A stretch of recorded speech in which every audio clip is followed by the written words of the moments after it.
리더의 중요성은 이루 말할 수 없이 중요하다고 할 수 있습니다. 모든 일은, 그리고 모든 모임은, 조직은, 그리고 모든 그룹은 리더와 함께 흥하게 되기도 하고 리더와 함께 쇠하게 되기도 합니다. 교회도 그렇고 회사도 그렇고 또 나라도 그렇고 모든 면에서 리더와 함께 살고 리더와 함께 죽습니다. 오늘 현재 대한민국의 문제는, 이 땅의 비극은 믿고 따를 좋은 리더가 없다는 것이겠죠. 과거 정부의 실패도 불행도 리더의 문제였고, 그 다음에 미안하지만 현재 정부도 크게 다르지 않는 것 같습니다. 그리고 앞으로 이 나라를 위기에서 구해낼 좋은 리더가 보이지 않아서, 적어도 제 눈에는 그렇습니다. 앞으로 헤쳐나가야 할 더 큰 문제를 끌어갈 좋은 리더가, 다음에 세워질 리더가 보이지 않아서 참으로 안타깝기만 합니다. 리더의 중요성은 아무리 강조해도 지나치지 않을 것입니다. 최근에 베트남에서 가장 인기 있는 한국인은 인기 K-팝 아이돌 가수도 아니고, 그리고 또 드라마, 인기 영화의 영화 배우도 아니고, 또 유명 인사도, 또 정치인도 아닙니다. 베트남 축구의 국가대표를 맡고 있는 박항서 감독이 아마 가장 유명한 감독이 되지 않았을까요? 이전에 외국인 감독의 무덤이라 할 수 있었던 이 베트남 축구의 변방을 그야말로 단시간 내에 거의 아시아권에서는 정상과 나란히 겨룰 수 있을 만큼 최고 약체팀, 꼴찌팀을 면치 못했던 이 베트남 축구를 짧은 기간에 완전히 다른 팀으로 바꾸어 놓았다는 사실에 대해서 마법을 걸었다, 매직이다, 이런 표현을 써가면서 국민 영웅으로 지금 추앙을 받고 있을 정도로, 한 사람의 리더가 이렇게 바뀌어지면서 완전히 다른 팀으로 바뀌는 것을 보게 됩니다. 리더 한 사람이 그만큼 영향력이 있고 또 중요하다고 할 수가 있겠죠. 성경에도 리더의 중요성에 대해서 마태복음 15장 14절에는 이렇게 말씀하고 있습니다. 그냥 두라, 그들은 맹인이 되어 맹인을 인도하는 자로다. 만일 맹인이 맹인을 인도하면 둘이 다 구덩이에 빠지리라 하시니, 특별히 이런 구덩이를 만나게 되면, 구덩이 앞에서는, 다시 말하면 위기 앞에서는 리더의 역할이 결정적이라는 거죠. 앞에서 끌어가는 사람이, 어떤 위험이나 재난 앞에서는 리더의 역할이 결정적이고 지배적이라고 할 수 있을 것입니다. 이렇게 리더가 중요한데, 이 리더가 갖추어야 할 가장 중요한 또 요소가 있다면 그것은 바로 리더십이라는 거예요. 리더의 통솔력, 리더의 지도력, 리더의 자질이라고 할 수 있습니다. 우리 부평중앙교회는 이제 한 주일 후면 다음 주 19일 주일에는 임직자를 선출하게 되는 공동의회를 하게 됩니다.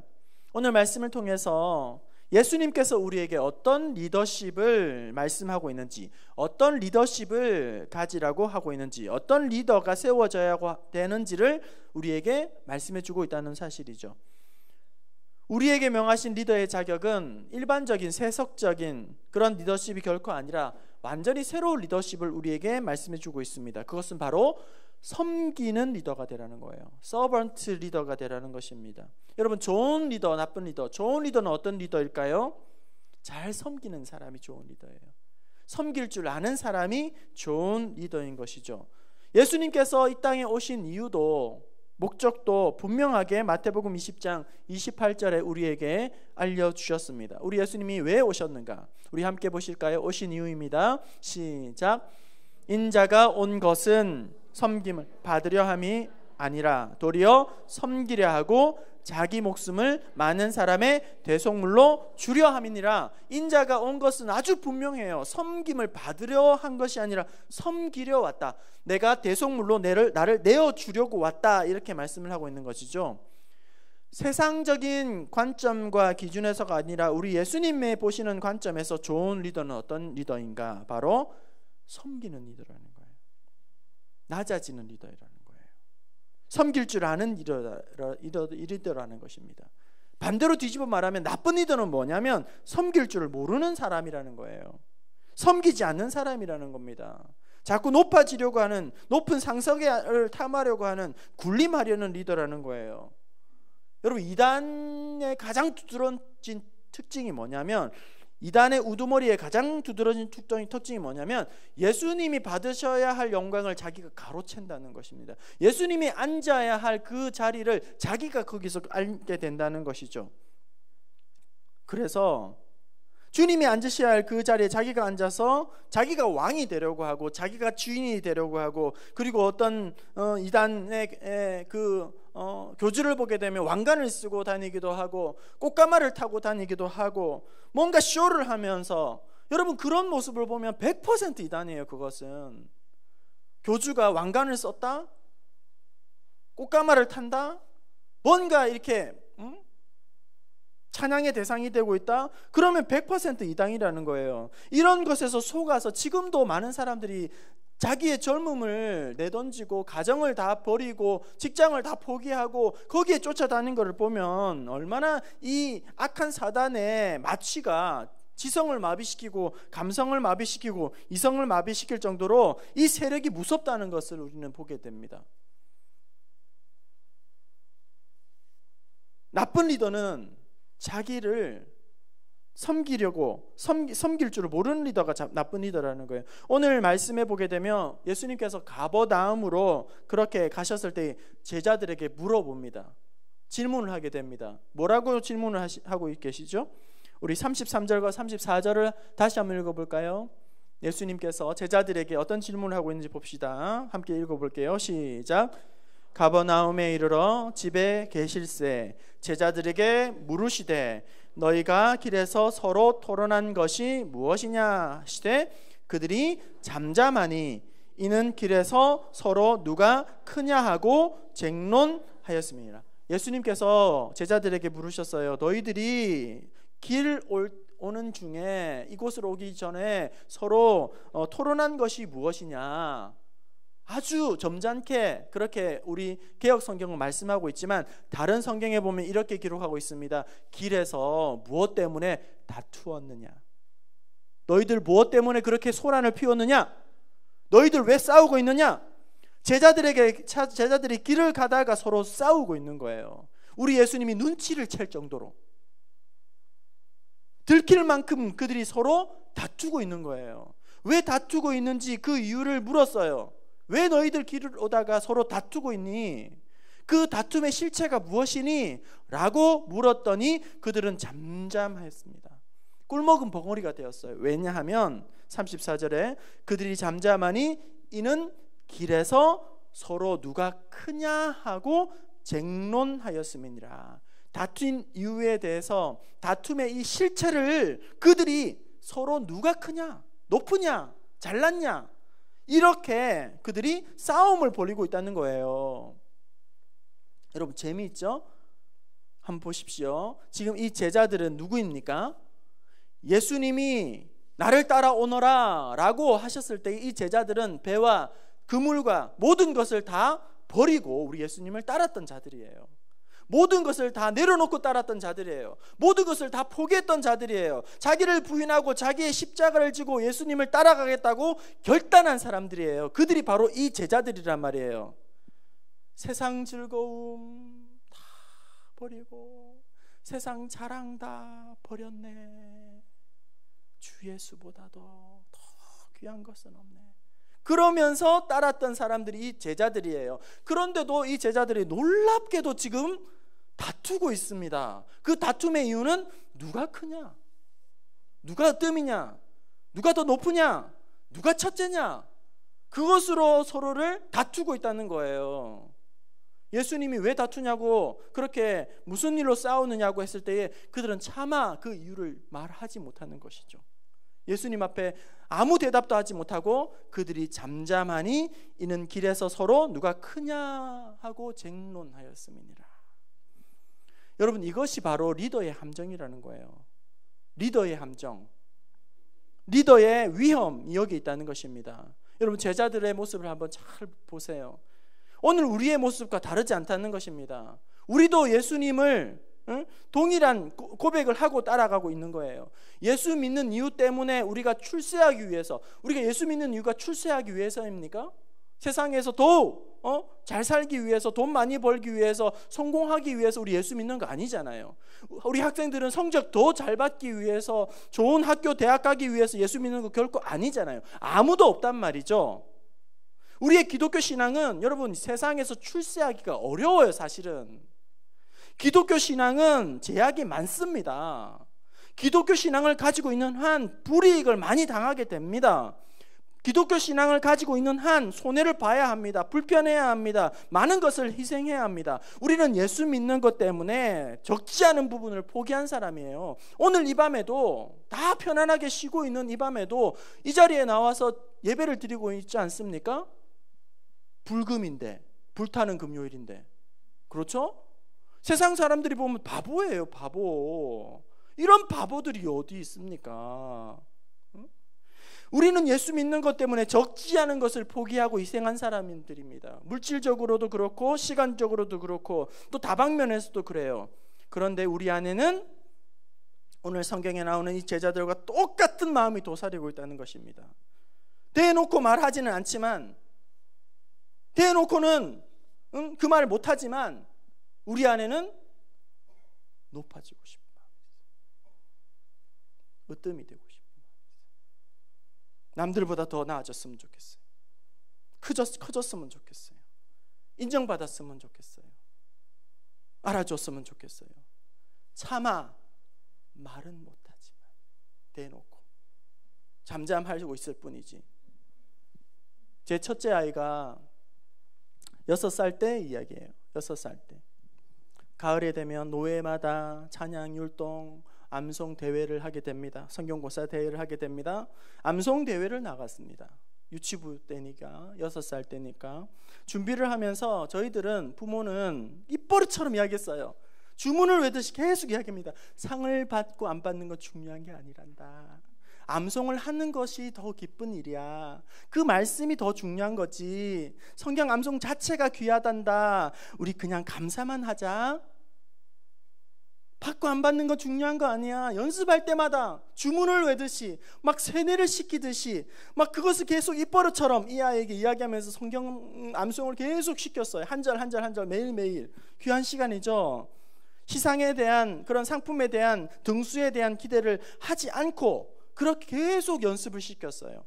연습을 하는데 곧잘 잘 따라와요. 연습을 시켜보니까 딱 든 생각은 됐다. 이번에도 됐다. 네, 왜냐하면 지난해도 5살 때도 1등 먹었거든요. 이 정도 해가지고 이번에도 됐다. 이 정도만 하면 뭐 문제 없겠다. 제 생각엔 그렇게 했어요. 연습을 하니까 보니까 퍼펙트 했어요. 퍼펙트. 네? 그러면서 대회 나갔는데 막상 실전에서 마지막 한 소절에서 삐끗하면서 이제 틀리게 되는 거예요. 삐끗하면서 틀렸어요. 그러면서 시상에서 완전히 제외됐는데 마음이 얼마나 상하는지 몰라요. 너무너무 힘이 빠지고 맥이 빠지고 낙심이 되고 너무너무 속이 상하더라고요. 힘이 없어지고 막. 제가 그 상황을 보면서 제가 하나 깨달은 것이 있습니다. 뭘 깨달았냐면, 아무리 등수에 대한 기대를 떨치려고 했지만, 입버릇처럼 세뇌를 시키고 스스로에게 다짐을 했지만, 등수에 관심이 없어야 한다고 떨치려고 생각을 했는데, 난 자유했다고 생각했는데, 그냥 하나님 앞에 암송한 것으로, 신앙을 배운 것으로 만족했어야 되는데, 내 안에는 여전히 인정받고 싶은 마음이 있었던 거예요. 칭찬받고 싶은 마음이 있었던 거예요. 야, 저 집 아들, 저 목사님 아들 정말 잘한다. 그런 말 듣고 싶었던 거예요. 더 남들보다 더 잘했으면 좋겠다는 마음이 내 마음속에 깊이 뿌리를 받고 있었다는 거예요. 아니라고 이야기하고 안 했으면 좋겠다고, 그런 마음 안 하려고 계속 고집 부렸는데, 결국은 마지막에 막상 안 되고 나니까 너무너무 힘이 빠져요. 내가 그런 존재였구나. 그리고 또 한 가지 깨달은 것은, 실제로 실력이 있는데도 낮아지기는 힘들구나. 낮아지기는 힘들구나. 여러분, 실력이 없어서 떨어지면 기대도 하지 않아요. 바라는 게 없어요. 안 되니까 떨어진 거예요. 실력이 안 되니까 그냥 별로 기대를 안 하니까. 그런데 실력이 있는데 떨어지면 더 억울하구나. 남다른 재능이 있는 사람들은 특히 조심해야겠다. 남다른 은사가 있는 사람들은 진짜 조심해야겠구나 라는 생각을 더 많이 했어요. 남들보다 더욱 하나님께서 받은 게 많고 더욱 자기가 안에 있는 게 많은 사람들은 더 겸손해져야겠구나, 더 낮아져야겠구나, 더 낮은 자리에 섬기는 자리로 가야겠구나. 그렇지 않으면 스스로 무너지겠구나, 스스로 교만해지겠구나, 스스로 올무에 빠지겠구나, 스스로 자만에 빠지겠구나. 실력이 있으면, 능력이 있으면, 재능이 있으면 스스로 고꾸라지겠구나, 스스로 하나님의 은혜를 다 쏟아버리겠구나. 그런, 자칫 잘못하면 실력 때문에 망하겠구나, 실력 때문에 스스로 무너지겠구나. 임직자를 선출을 앞두고 있습니다.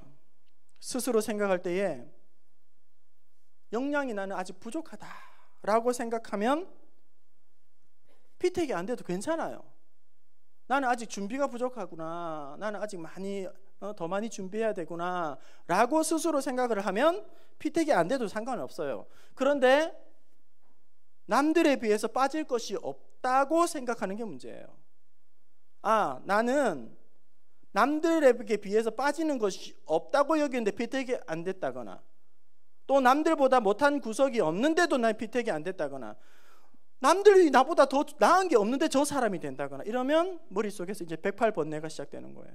그때부터. 그렇게 서운할 수가 없는 거죠. 아무것도 하기 싫은 무기력증에 빠지게 되어서 그동안 하던 거 다 때려치우고 싶은 마음이 이제 올라오게 되는 거죠. 그런 우리에게 오늘 예수님은 서로 높아지려고 하는 오늘 제자들에게, 오늘 교회 공동체 안에서 품어야 할 마음가짐, 태도를 말씀해 주고 있다는 것입니다. 세상의 가치 기준이 아니라, 판단이 아니라 하나님의 가치 기준을 우리에게 말씀해 주고 있다는 거예요. 세상의 질서가 아니라 천국의 질서를 말씀해 주고 있다는 겁니다. 제자들을 불러 모아놓고 우리 예수님이 단단히 당부합니다. 그 당부는 무엇입니까? 35절 말씀 읽어봅시다. 35절입니다. 시작. 예수께서 앉으사 12 제자를 불러 이르시되 누구든지 첫째가 되고자 하면 무사람의 끝이 되며 무사람을 섬기는 자가 되어야 하리라 하시고, 이 말씀은 남을 섬기는 삶이야말로 가장 위대한 삶이다. 섬기는 삶이야말로 가장 하나님이 기뻐하시는 삶이다. 낮아지고 겸손하고 섬기는 삶이야말로 가장 큰 사람이고 첫째 되는 사람이고 가치 있는 사람이다 말씀해 주고 있는 것입니다. 여러분, 이 말씀은 제자들에게, 오늘 우리에게 첫째가 너희들은 되지 말아라, 으뜸이 되지 말아라, 첫째가 되면 망한다, 그 말씀 하신 거 아니에요. 여러분 보세요. 이 말씀은요, 첫째가 되는 방법을 우리에게 알려준 거예요. 너희 첫째가 되어야 한다. 너희들 첫째가 되려무나 하나님 나라에 너희는 으뜸이 되라. 그런데 으뜸이 되는 방법은 뭐냐면 사람들을 섬기는 거야. 섬기면 하나님께서 너를 높여주실 거야. 너를 낮추면 하나님께서 너를 들어서 사용하실 거야. 하지만 네가 높아지려고 하면 하나님은 철저하게 너를 꺾으실 거야, 낮추실 거야. 그렇게 우리에게 말씀하고 있는 것입니다. 여러분, 이 세상에 일반적인 리더십은 명령하고 날카롭게 지적하고 평가합니다. 이 세상이 요구하는 리더십은 자기의 힘을 과시하려고 합니다. 군림하려고 합니다. 그리고 찍어 누르려고 합니다. 이것이 세상의 리더십이고 제왕적인 리더십입니다. 하지만 우리 하나님의 리더십, 하나님의 나라는 그런 사람의 나라가 아닙니다. 세상 사람들은 피라미드 같은 서열을 정해놓고 계급을 만들어 놓고 끊임없이 그 위를 향해서 기어 올라가야 한다고 말합니다. 정상으로 우뚝 서라고 말을 합니다. 위에서 밑으로 내려보라고 이야기를 합니다. 아무도 다른 사람보다 낮은 자리에 처하는 것을 원하지 않습니다. 그리고 다른 사람들이 나와 동등한 것도 못마땅하게 여깁니다. 할 수만 있으면 더 나은 자리, 할 수만 있으면 더 좋은 자리, 할 수만 있으면 더 높은 자리, 내가 다른 사람을 위해서 무엇을 할까 보다는 다른 사람이 나에게 무엇을 해줄까에 더 많은 관심을 갖습니다. 그런데 우리 예수님은 반대라는 거예요. 다른 사람을 위해서 네가 뭘 하겠니? 뭘 희생하겠니? 너는 더 무엇을 내놓겠니? 그렇게 우리에게 말씀해 주고 있는 것입니다. 나의 생각에는 이런 사람이 일꾼이 되었으면 좋겠어. 나의 생각에는 이런 사람들이 임직자로 선출되어야 해. 내 기준에는 이런 사람이 더 좋아 보인다. 우리 하나님의 생각도 그럴까요? 우리 하나님의 생각, 우리 하나님의 기준도 그럴까요? 진짜 하나님이 인정하시는 이 시대에 귀하게 쓰임을 믿는 어떤 사람인가? 오늘 우리는 어떻게 기도하며 준비해야 할 것인가? 그리고 어떻게 기도하면서 나아가야 할 것인가? 우리 안에 있는 자꾸 높아지려는 그런 생각들 쳐서 하나님 앞에서 굴복시키시고, 또 인정받으려고 하는 그런 생각도 다 내려놓고 더 하나님 낮아지게 하옵소서. 더 많이 나를 겸손하게 하여 주옵소서. 더 헌신의 자리로, 낮은 자리로 하나님 나를 이끌어 주시옵소서. 주님 닮은 모습으로 하나님 나아가게 하여 주옵소서. 그런 교회가, 그런 사람이 많으면 많을수록 하나님은 정말 우리 부평중앙교회를 귀하게 사용하시고, 또 마지막 때에 정말 하나님 앞에서 기쁘게 쓰임받는 건강한 교회로 세우실 줄로 믿습니다. 이번 임직 선출이 하나님 앞에서, 그리고 또 우리 부평중앙교회 향후 귀하게 새롭게 세워지는 그런 귀한 시간 될 수 있도록, 그리고 굳이 누군가의 어떤 그런 직함이나 그런 이름이 아니라 우리 모두가 하나의 미랄이 되어서 정말 주님 닮은 그런 이름은 없는, 하지만 진짜 리더로 살아가는 하나님이 기뻐하시고 우리 주님이 인정하는 그런 귀한 사명 감당하는 저와 여러분 될 수 있기를 주님의 이름으로 축원합니다.